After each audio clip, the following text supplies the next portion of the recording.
Magandang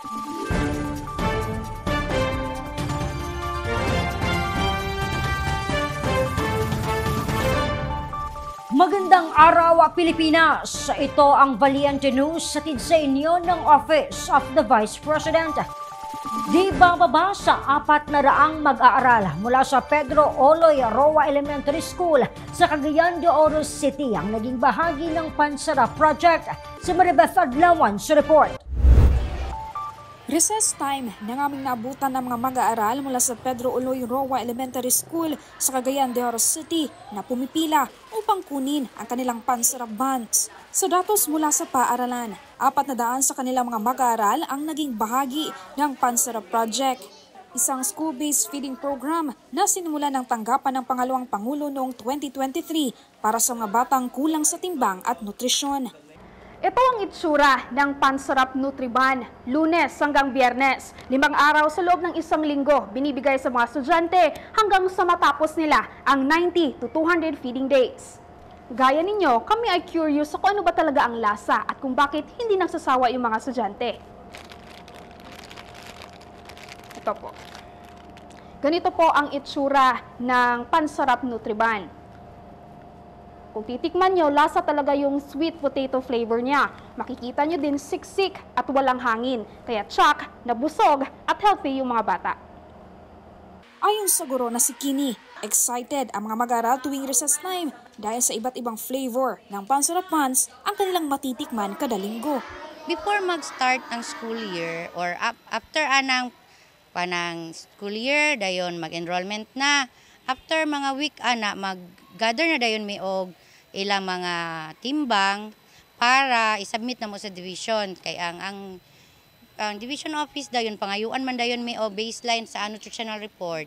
So mo dayon na ang division office i-gather ang report, magpili dayon mig amo ang pila ka beneficiary, kami din magpili.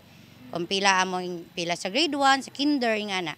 Dagdag ng guro, mabusisi ang kanilang mga ginagawang monitoring upang masubaybayan ang progreso ng mga bata sa loob ng 120 days na feeding program.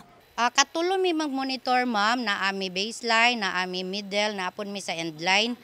So, ginamonitor pud mi dari ni Ma'am Nice, kanang in charge na mo sa Pansarap.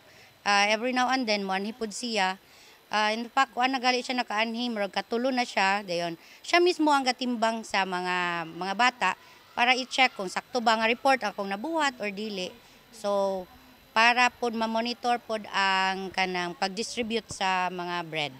Para naman sa magulang na si Lourdes, dahil sa Pansarap Project, mas kumpiyansa siyang masustansya ang kinakain ng kanyang anak sa loob ng paaralan. Ginikanan, di magiging may panahon nga maapikhan bitaw sa balon sa bata, kanang igot ata sa pliti, sudan din.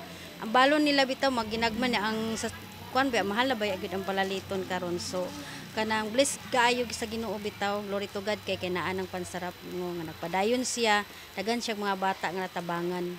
Vice President, no, dako nang pasalamat dili lang ako in behalf sa mga parent bitaw nga beneficiary sa Pansarap. So pasalamatan namo siya ni ana bitaw nga yan ning gipadayon nga proyekto kay ang mga bata nakabenepisyo ani din kanang praying sa iya bitaw nga i-bless sa Ginoo bitaw nga daghan pang pabor, provision nga ihatag sa ni opportunity nga sa sunod pohon nga the more pa nga daghan pa nga beneficiary nga mga bata nga makadawat aning Pansarap.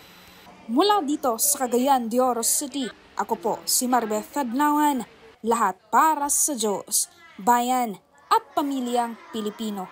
Valiente News.